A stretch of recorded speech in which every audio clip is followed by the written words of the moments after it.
her.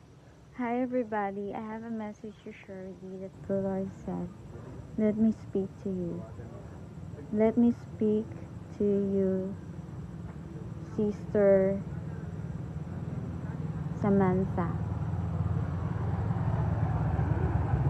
Sister Samantha, this is me speaking to this mouth. It's me, Jesus Christ, speaking to you. That you will carry my visions.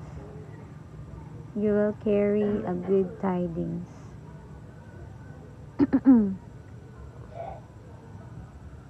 Because what I promised to you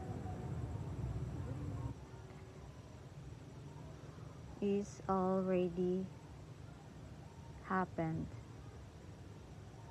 Samantha, I love you.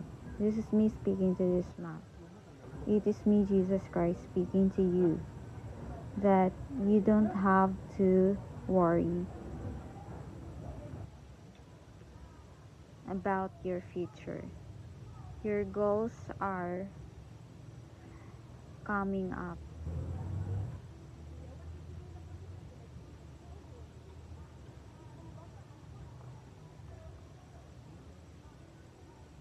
What I have promised to you will have a fulfillment soon.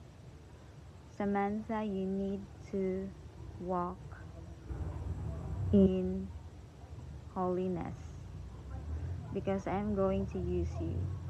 You need to posture yourself in purity. Thanks for watching my video and God bless you all. Bye.